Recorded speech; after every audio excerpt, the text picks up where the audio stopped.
Hello. Hi, everyone. All right. We are excited. Oh my gosh, Oh, we yes, are so we are. excited. Oh, and by the way, we're shooting this on the day before Valentine's Day. Yes. So the red and white theme. I know. Yes. Yeah. we're quirky like that. Yes. All In right. Jamaican terms, yeah, we know extra like that. Yes. So I'm learning now. I need to curb my patois. Yes. Yes, Because of our international viewers. We've been having some viewers, Yes. they're like, well, we don't really know So what we you're saying. have the captions on. We have to edit the captions so that they can understand exactly what we're saying when we get, all in the patois. Yeah, so welcome Alright. to our next episode, and this is episode 3 in our season 1. Valentine's edition. Valentine's edition. Yes. Exactly. All right. So we just want to say thank you again for subscribing. Oh my gosh, again, it's so overwhelming. Yes. Overwhelming. We are 4 shy at shooting. We are 4 shy of 100. And we want you guys to help us to push it over 100. That's our first milestone, 100. As soon as we get to 100, then we aim for 200 and so on. All right, so with your help, we know we can do it. We're going to reach the 100 All and right. keep going. Yes, and then of course, we do encourage you to give us advice, tips, and what you want to hear us talk about. Right. All right, tell us, comment. You can send us emails, whatever, and let us know. WhatsApp us. Let us know, okay, what do you think our next topic should be? So being that this is our Valentine's edition, this topic is how to love through it all.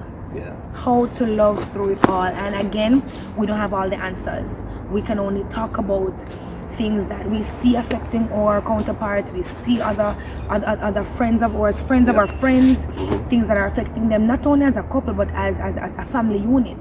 And we prayed about it, and then we see things that will happen in even our own marriage, Right. and how we overcame. So that's what we're going to talk about today.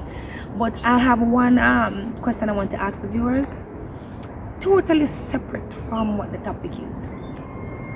Do you think, right? No, let me reverse. On our date night this week, right? My husband and I, we were playing checkers. Do you think it's right? And be honest, viewers. Do you think it's right for your spouse to win all the games? Your spouse should at least let you win one. I think it was about maybe 15 rounds. It was actually 12. But I like to look at it this way. We've been married for 12 years. None. We've been married for 12 years. So, for the 12 years. He should have said, you know what? Let me just give my wife one. Okay, go ahead. So for 12 years, we've been doing it her way. So, now, we want to do it my way. No. You believe that? No. You know what? Comment below and tell us really and truly that if he should have just, you know what, I'm going to allow her to have a little win. I probably should have. We can feel, nice. I probably should have. And it was so But late. it would be honest, it wouldn't be natural. Comment below, please. It would be natural. Comment below and let us know exactly if you are for me, we can give me a little win, or if you think, okay, yes. I'm a winner. I played to win. So, all right, okay. So I want the comments below. That's what I want to hear. Okay, let's move on. Oh my goodness. So loving through it all. And while my husband and I, we were talking about this topic, some things came out, how to love through the loss of a child, right. How to love through infidelity, how to love through infertility, how to love through job loss or income loss, how to love through it all. What if your husband or your spouse becomes an alcoholic, or the spouse now becomes so careless, has no care in the world about the marriage or the kids or the family. How do you still show love?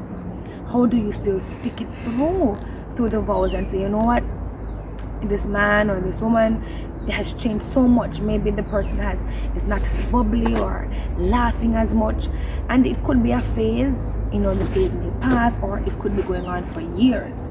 We want to open that discussion this afternoon to talk about how to love through it all. you know, and the first thing that jumped out at us was how to love through job loss. And we can talk about that because that one is intimate to us. Job loss and income loss. We've been married for 12 years and we have experienced that several times where both of us was working at one point. For a total of about 10 months. I remember I was not working, and out of the 10 months and maybe 5 or so months out of that he was not working, and it was awful because the bills were due. You know, you still have to move around, and there was no money.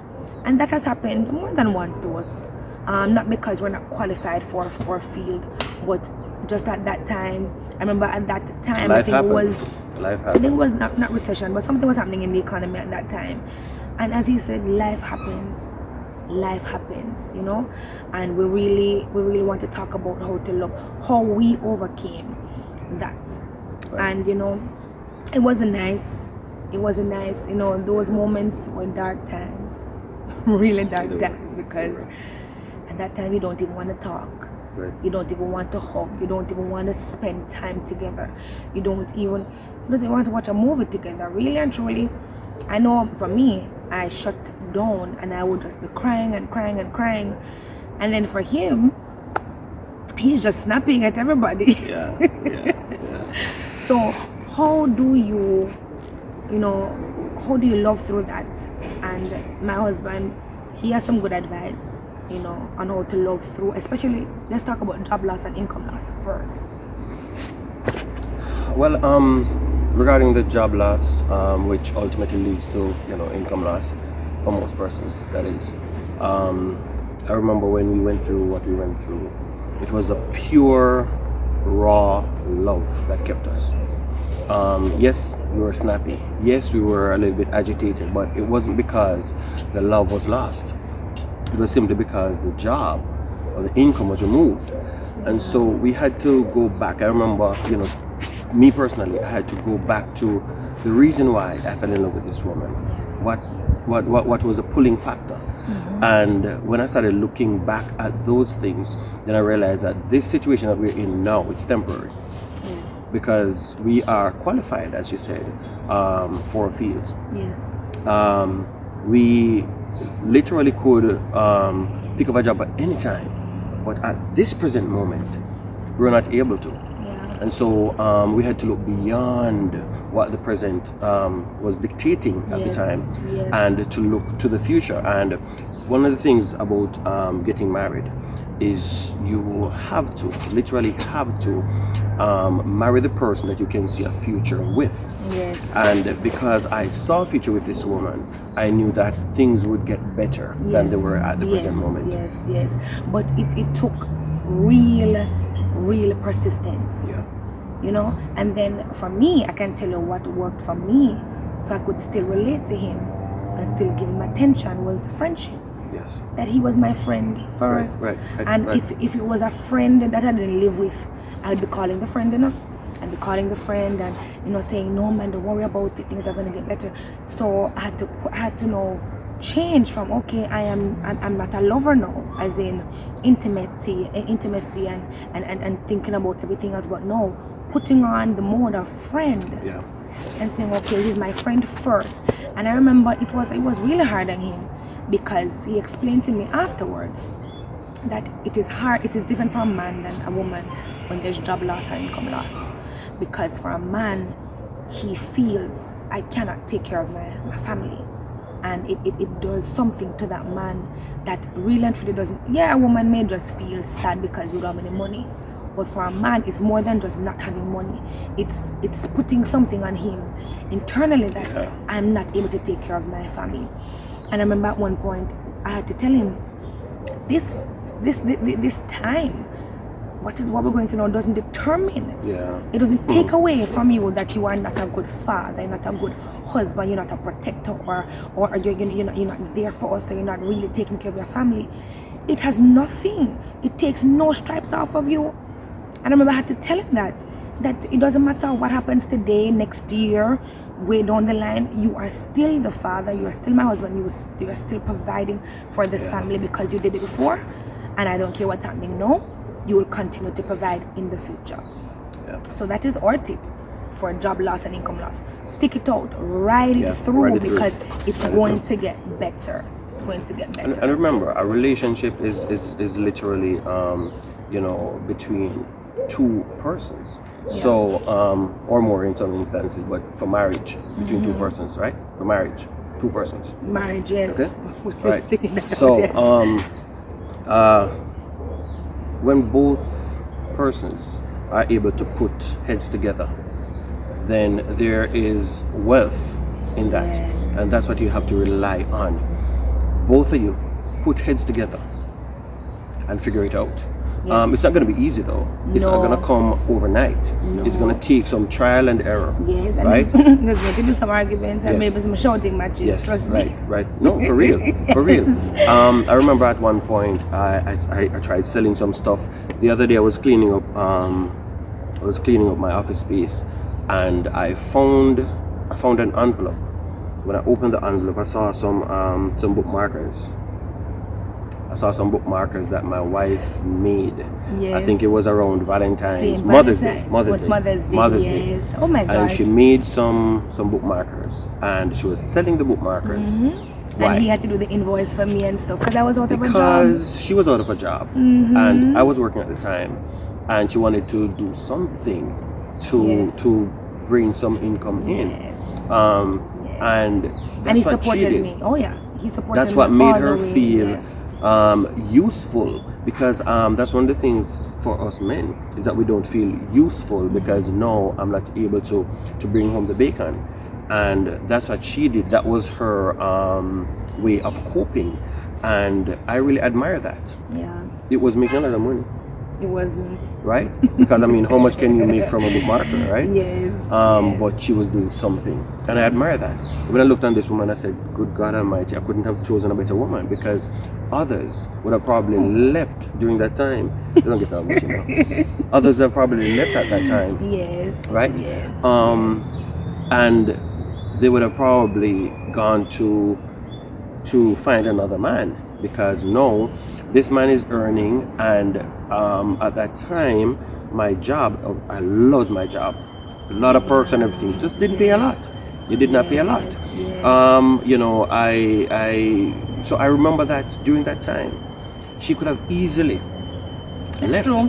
That's true. And she didn't. That's true. And based on the females know, and back then, they always say to know that if the man is not bringing anything to the relationship, which they mean money, then they're going to seek someone else, married or not. Right. And I could never know that my husband and I, we are building this thing together, right?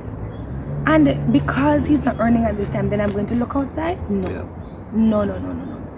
No, it's not right in the sight of God. Right. Let me say that. Right. Not even in the sight of man, but it's not right in the sight of God. Right.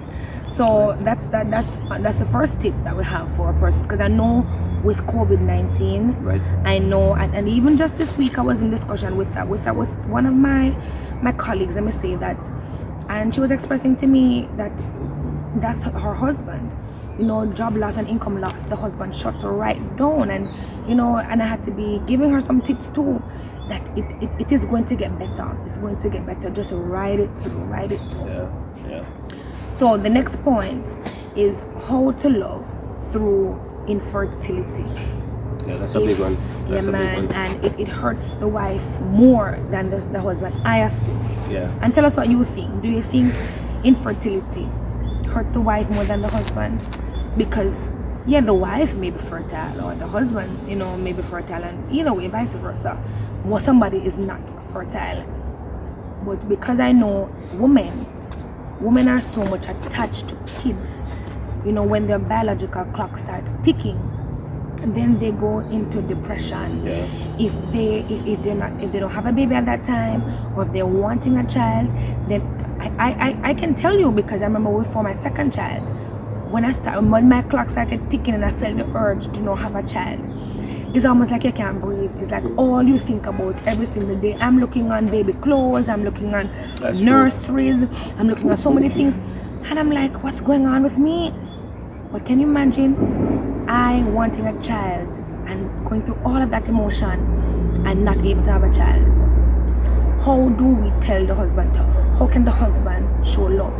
How can the wife still show love to the husband even though she feels inadequate? I cannot give my husband a child, you know. And we spoke about that too, and we said, well, the only thing we can advise persons is you have options. Well, the first thing you should tell yourself that the Lord knows why. He knows why. Sometimes we desire one thing, but later down the road you don't know what will happen.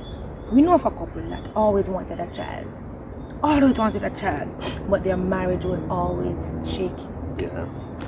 And it turned out that the marriage failed, and it was not because they couldn't have a child, but it just failed because they didn't. I'm not sure if they fell out of love, but parties started cheating, and of course terrible abuse came in, and it just became horrible.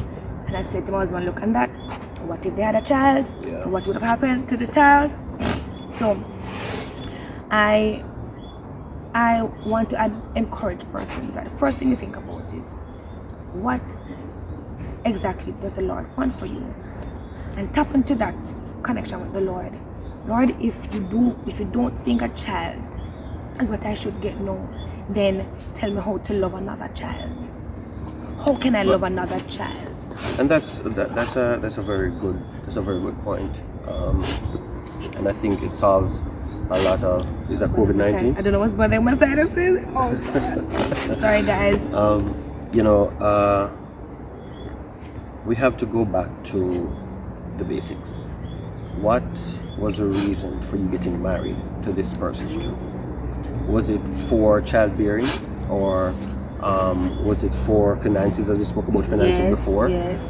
Did we get married because of security or whatever? Or did we marry for love? Because I guarantee you, if you marry for pure, true, and honest love, then love will allow you to ride these things out. That's a good one. That's a good one. That's a good one. No, I have the lipstick. Oh Jesus. Okay. Looks good though, right? Our son would say, lipstick boy. Yeah, you keep doing that. Okay. Right? Okay, so we say no more kisses, right? No more kisses. Right. You sure? Okay, no more kisses with lipstick. One more. Okay. Yeah, but seriously though, we gotta look back at why we got married in the first place, right? Because along this journey, a lot of things are gonna come up. If it's not infertility, the ones that we listed, it's gonna be something else. Yes. All marriages go through it. Yes. So what you gotta do is to say, listen, this is the person that I fell in love with. This is the person that I love. Yes. I made my vows to this person until death do us part. Not the death of the child, not the death of your finances, not the death of anything else. That's right. Until the death of either party. That's right. Until death.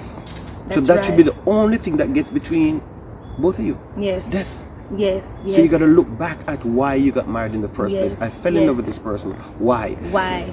Yeah, that's the question I asked when I was having the conversation this week with the young lady. Go back to why. Why did you marry this person? You gotta find your why. Why did you got to find your why? What caused you guys to fall in love? Go back to that. Yes, right. Go back and to that's that. a foundation. That's a foundation. Once you can go back to the why, and once it's a valid why. Yes. Then we do it all the time, How we do it? We start remembering when we just started courting, and how quirky and crazy and silly we were. Yeah. And Still a little bit silly, but yeah. Yes, and listen, it was just a little bit older with it. Old and silly. Yes. So whenever we reach somewhere in our lives and we feel a little bit low, because we have those moments, and we think we're not where we should be. Yeah. Because every couple, every marriage, you have a timeline, and I don't know, but we have a timeline, and we expect to be at a certain place in our lives at a certain time. Right. And when we don't reach it, sometimes we get really low and depressed. And you know what?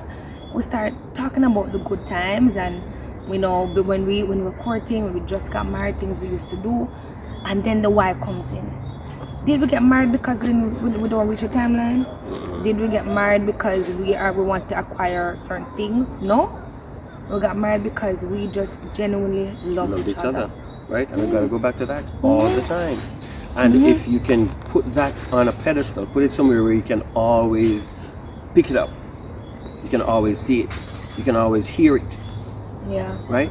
Then it will solve a multitude of problems, because problems are going to be there every step of the way. Every step. So you got to have that why somewhere where you can always pull on it. Yes, but the big one, because we have some other ones. We won't go into detail with financial instability, or if your spouse meets in an accident, or there's a dismemberment.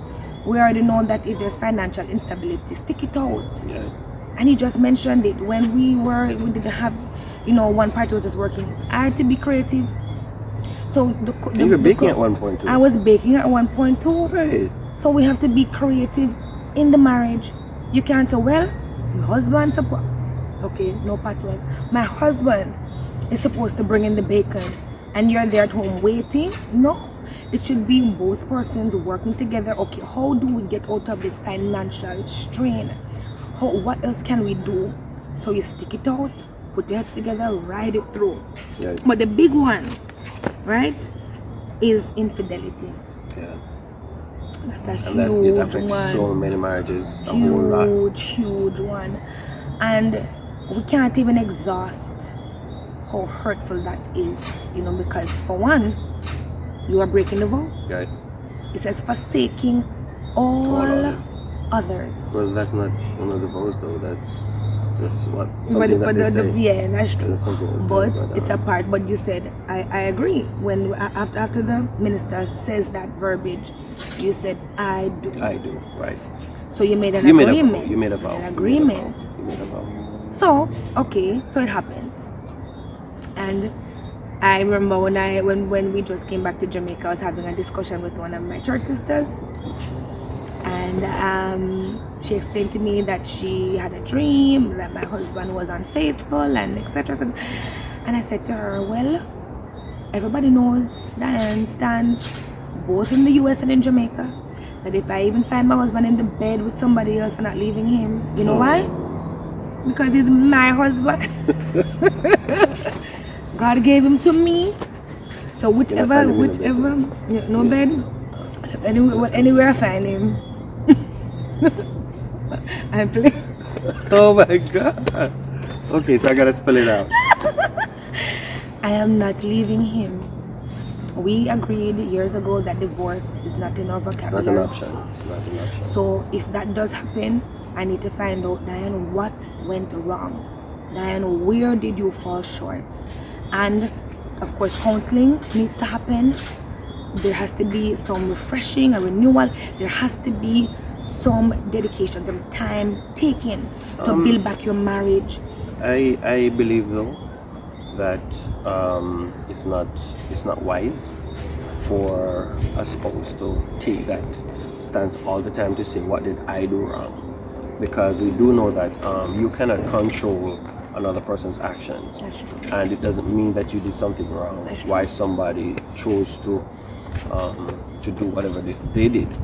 The truth is that we all have different upbringings, we have different influences and so on, and when we come together, you're talking about two total strangers, right, coming together and trying to form a life together.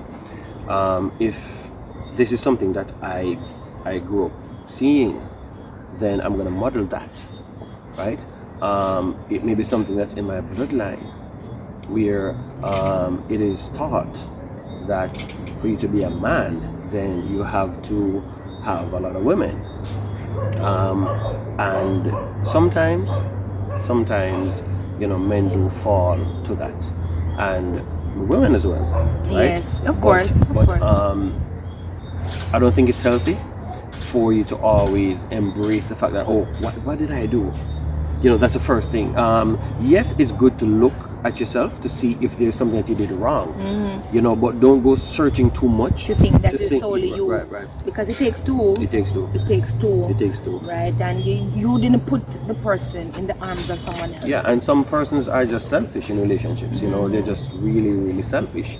And this is one thing that I've learned over the years, that a self-centered person has no place in a relationship. I'm sorry if I step on some toes, but it is true. No. A self-centered or self-serving Yes. person Yes. does not have a place in a relationship. Yes. Because why? You're always gonna make the relationship about you. Yes. Right? Yes. And yes, I've yes. learned that once you can find that method of removing both of you out of the center, then you make the relationship the center. Yes. So you remove both of you out of right. it. Right? Yes. Then yes. it makes love the center. Yes, and that's what it is. That's exactly what we're trying to say tonight. Regardless of what may happen in your marriage, again, we don't have the answers, and we know every case is different. We know, right? But what we can say is, love has to be the center. And if you can't find love within yourself as the person, then use the love of God. Right. The love of God that's within you. Ask the Lord, use your love to flow through me in this marriage. Right. Because what's happening now in my marriage, I cannot overcome it. I cannot go through it. I don't know how to. So Lord, show me how to love through your eyes. Yeah. And that's all we can say about it. Right. How to love through it all? Let love be the center. Right? Don't look on, okay, love, it cannot be contingent on something.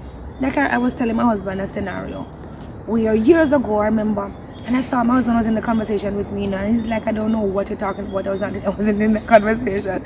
But this lady, maybe I was, but I have bad memory.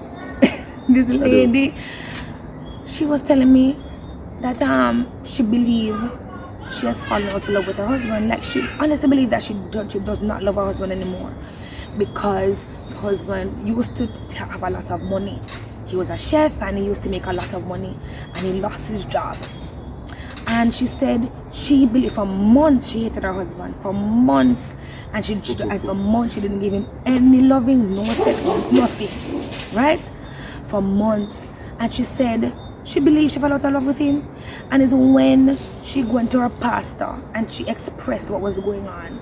He had to counsel her, and that's how she realized, okay, making money cannot be contingent to if I love you or not, or how much I love you.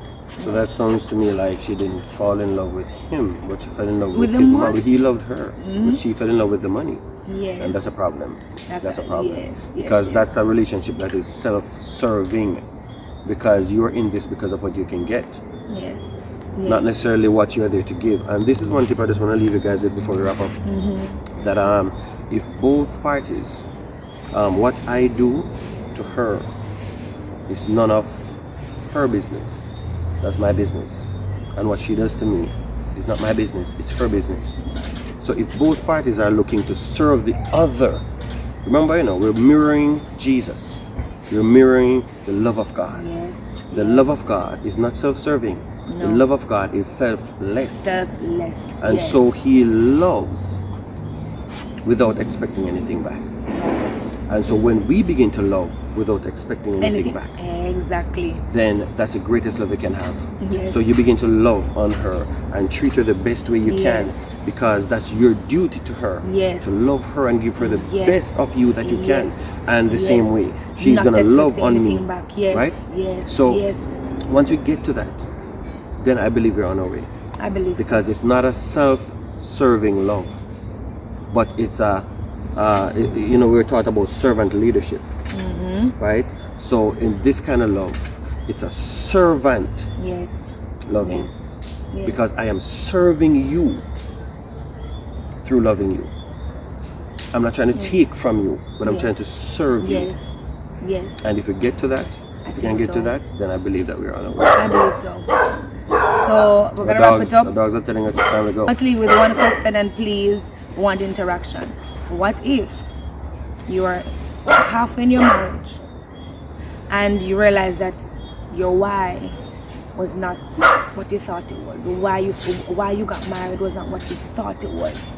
Let's say you're married now 3 years going, and you realize, oh my gosh, I don't think I fell in love for the right reasons. I liked him because he was buffed and nice, and now he has a big belly and he's fat and whatever. And all of a sudden you're like, but I'm really not loving Shots this person. No, it's not you. Jesus. Okay, let me change the example. He was making money, and now he met in an accident, and he can no longer earn. What do you think the next step should be for that married couple? That's not going to be in our next segment. We just want to hear your interaction. Yes, we want to get your views on that. Right, So, but coming up, we're going to do the poll. Right. And we'll be posting that on Facebook or on Instagram. We'll post it. You'll see it. So when we do, please go on it and give your input. Yes. We need the interaction. Yes. We strive on that actually. Yes. Because it helps us to get good feedback on where you are and how much the content means to you. Yes. So guys, it's been very overwhelming the feedback that we've been getting so far. I don't want to continue that trend. We're going to ask you to share the videos.